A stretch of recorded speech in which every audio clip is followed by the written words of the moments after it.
കേരളത്തിന്റെ മുഖ്യമന്ത്രിയായി തെരഞ്ഞെടുക്കപ്പെട്ട വി.ഡി. സതീശൻ വേണ്ടപ്പെട്ടവരെയെല്ലാം ചെന്നുകണ്ട് കുശലം പറഞ്ഞ് അനുഗ്രഹം വാങ്ങിയാണ് മുഖ്യമന്ത്രി പദത്തിലേക്ക് എത്തുന്നത്.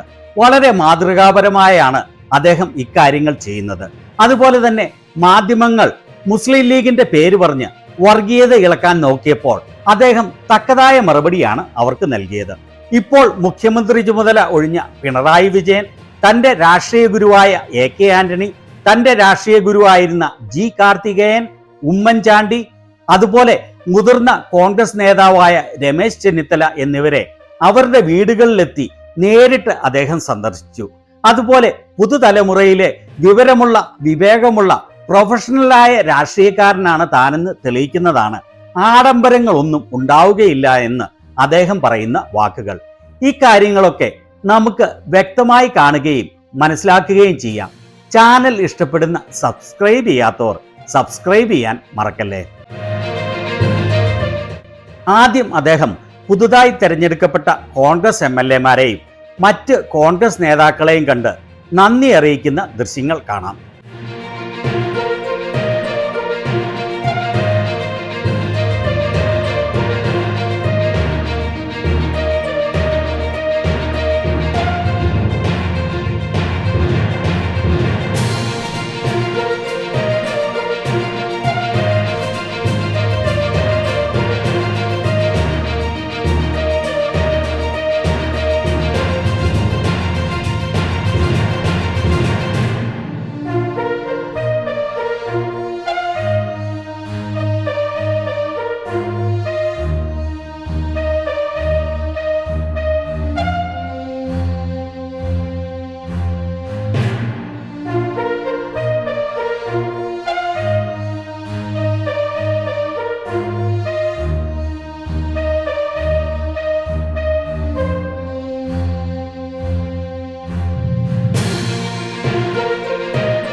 ഇനി എയർപോർട്ടിലെത്തുന്ന അദ്ദേഹത്തെ ആവേശപൂർവ്വം UDF നേതാക്കൾ സ്വീകരിക്കുന്ന ദൃശ്യങ്ങൾ കണ്ടുകൊള്ളൂ.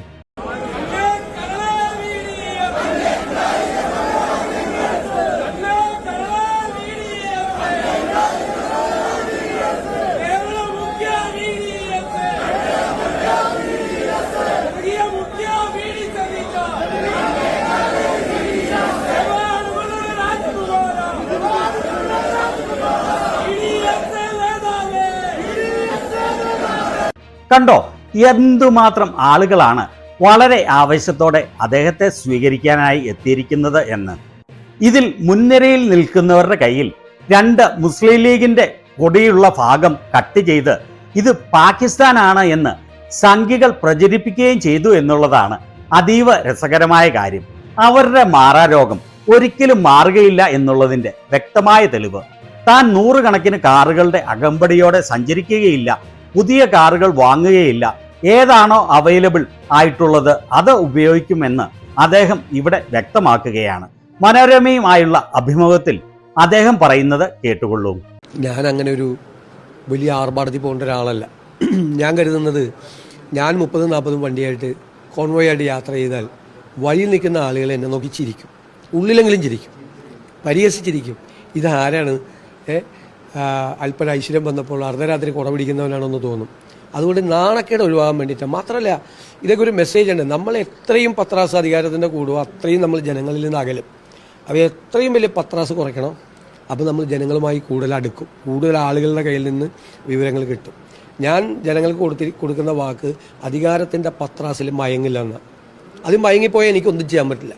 അതുകൊണ്ട് ഞാൻ മനഃപൂർവ്വം നിർബന്ധിച്ച് പറഞ്ഞതെല്ലാം ഒഴിവാക്കാൻ നോക്കുകയാണ്. പോലീസ് നേരിടുന്ന വലിയ പ്രശ്നമാണ്. കാരണം മുഖ്യമന്ത്രിക്ക് Z+ കാറ്റഗറിയാണ്, വലിയ സെക്യൂരിറ്റി സംവിധാനം ആവശ്യമുള്ളതാണ്. പക്ഷേ ഞാനത് അനുവദിക്കില്ല. അത് വേണ്ട. അല്ല, അത് നമുക്ക് നോക്കാം. അവിടെയുള്ള എന്തായാലും ഞാൻ പുതിയ കാറൊന്നും മേടിക്കില്ല. അതിനുള്ള സാമ്പത്തിക ഖജനാവി പൂച്ചപെറ്റ് കിടക്കുകയാണെന്ന് പറഞ്ഞ പ്രതിപക്ഷ നേതാവ് മുഖ്യമന്ത്രിയാകുമ്പോൾ വന്ന് പുതിയ കാറ് മേടിച്ചാൽ അത് കൊടുക്കുന്നൊരു മെസ്സേജ് ഉണ്ട്. ചിലപ്പോൾ കാറ് മേടിച്ചാൽ ഖജനാവിനൊന്നും സംഭവിക്കില്ല, പക്ഷെ അത് കൊടുക്കുന്ന താഴെത്തട്ടിലുള്ള നമ്മുടെ ഭരണ സംവിധാനത്തിന് കൊടുക്കുന്നൊരു മെസ്സേജ് ഉണ്ട്, ഒരു റോങ് മെസ്സേജ്. ഞാനങ്ങനെ ഏറ്റവും വലിയ അങ്ങനത്തെ ഉള്ളത് വെച്ച് പോവാം. അത് ഏത് വണ്ടിയാണ് ഉള്ളതെന്ന് വെച്ചാൽ, ഏത് വണ്ടിയാണ് അവൈലബിൾ എന്ന് വെച്ചാൽ വണ്ടി പോകും. പുതിയ വണ്ടിയൊന്നും മേടിക്കില്ല. തൽക്കാലത്തേക്ക് കേരളത്തിലെ ഖജനാവിലെ ഈ അവസ്ഥ മാറ്റിയെടുത്തിട്ടേ ഉണ്ടാവുള്ളൂ. അത്തരം കാര്യങ്ങൾ ഒന്നും ചെയ്യില്ല. ഉള്ള സംവിധാനം വെച്ചങ്ങ് പോകും. അത് മതി തന്നെ. വിവേകമുള്ള ആളുകൾ ചിന്തിക്കുകയും സംസാരിക്കുകയും ചെയ്യുന്നത് പോലെ അദ്ദേഹം വ്യക്തമായി പറയുകയാണ്, 50ഉം 100ഉം വാഹനങ്ങളുടെ അകമ്പടിയോടെ സഞ്ചരിച്ചാൽ ആളുകൾ കളിയാക്കി ചിരിക്കുമെന്ന്. അദ്ദേഹത്തിന് വ്യക്തമായ ബോധ്യമുണ്ട് ഏതാണ് ശരി, നേതാവ് എന്നാൽ എളിമയും വിനയും ഉള്ളവൻ ആയിരിക്കണം എന്നൊക്കെ. പറഞ്ഞതുപോലെ തന്നെ അദ്ദേഹം പ്രവർത്തിച്ചാൽ കേരളക്കാരുടെ ഭാഗ്യമായിരിക്കും. പ്രത്യേകിച്ചും പിണറായി വിജയനുമായി കമ്പയർ ചെയ്തു നോക്കുമ്പോൾ അതിൻ്റെ വ്യത്യാസം എന്താണ് എന്ന് നിങ്ങൾക്ക് മനസ്സിലാവും. 100 കണക്കിന് കാറുകളുടെ അകമ്പടിയോടെ സഞ്ചരിച്ച് നാടൊട്ടുക്കും വലിയ കട്ടൗട്ടുകൾ വെച്ച് ഒരു നാണവുമില്ലാതെയാണ് പിണറായി ഭരിച്ചിരുന്നത്. ഇത് ആളുകൾക്ക് ഇഷ്ടമല്ല എന്ന് മോദിക്കും, മുണ്ടെടുത്ത മോദിക്കും മനസ്സിലാവുകയില്ല. ലീഗിനെ വർഗീയവൽക്കരിക്കാൻ നോക്കുന്നവർക്കുള്ള വ്യക്തമായ മറുപടി നൽകുകയാണ് അദ്ദേഹം ഇവിടെ.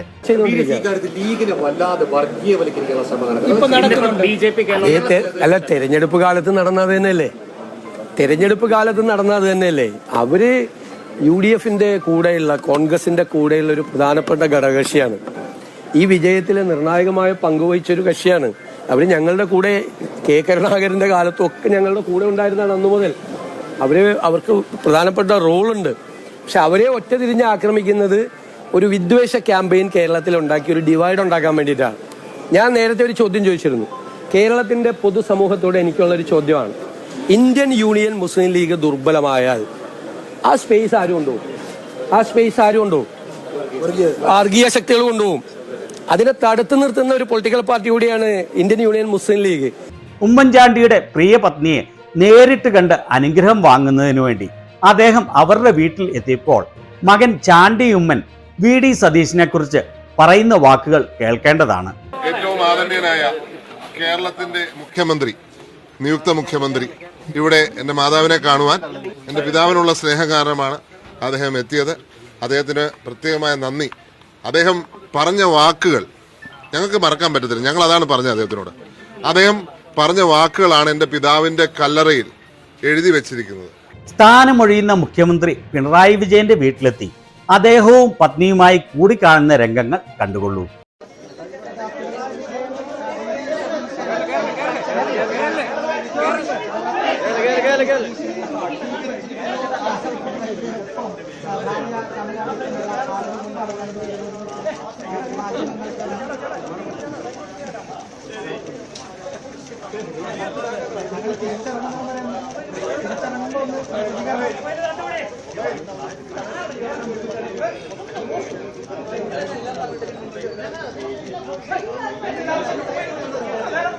വളരെ ഹൃദ്യമായ രംഗങ്ങളാണ് ഇത് എന്ന് പറയാതെ വയ്യ.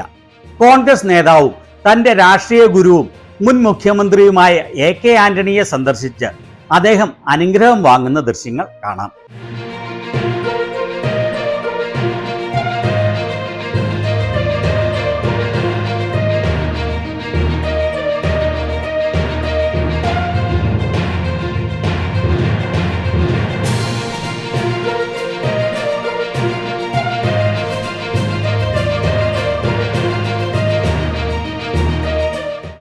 ഇനി അടുത്തത് അന്തരിച്ച കോൺഗ്രസ് നേതാവ് G കാർത്തികേയന്റെ വീട് അദ്ദേഹം സന്ദർശിക്കുന്നതാണ്.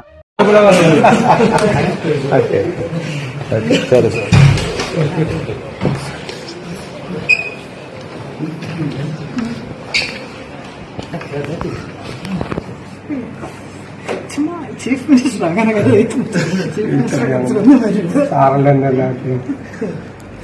ഞാൻ ആകെ പാടുള്ള സാധനം മാത്രമേ നമ്മുടെ പിള്ളേരെ പോലെ നമുക്ക് രണ്ടുപേരെയും.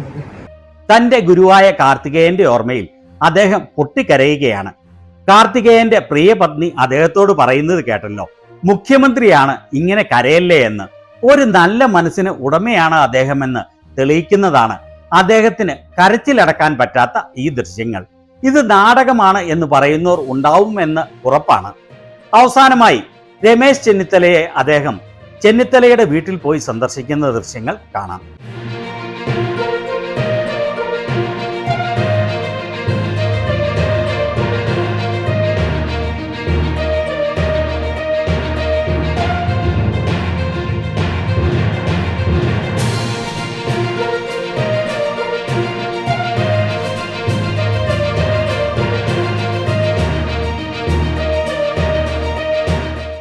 ഒരു നവയുഗ യുവാക്കളുടെ ചിന്താഗതിയുള്ള മുഖ്യമന്ത്രി അല്ലെങ്കിൽ രാഷ്ട്രീയ നേതാവ് എന്ന് പറഞ്ഞാൽ ജനസേവകനാണ് എന്ന് വ്യക്തമായ ബോധ്യമുള്ള ആളാണ് വി ഡി സതീശൻ എന്ന് വ്യക്തമാക്കുന്നതാണ് അദ്ദേഹത്തിൻ്റെ നമ്മൾ കണ്ട ഈ ദൃശ്യങ്ങൾ. ഏതായാലും കേരളത്തിലെ ജനങ്ങൾ വളരെ പ്രതീക്ഷയിലാണ്. കേന്ദ്രത്തിൽ ഇരിക്കുന്ന മോദി സ്വസ്ഥമായി ഭരിക്കാൻ അദ്ദേഹത്തെ അനുവദിക്കുകയില്ല, കേരളത്തിന് വേണ്ട വിഹിതം നൽകാൻ തയ്യാറാവുകയില്ല എന്ന് ഉറപ്പാണ്. എന്നാലും തന്നിൽ ഏൽപ്പിച്ച ഉത്തരവാദിത്തം തന്നാൽ കഴിയുന്ന വിധത്തിൽ ആത്മാർത്ഥതയോടെ അദ്ദേഹം നിറവേറ്റുമെന്ന് നമുക്ക് പ്രത്യാശിക്കാം. ഇതിനെക്കുറിച്ച് നിങ്ങളുടെ അഭിപ്രായങ്ങൾ എന്താണ്?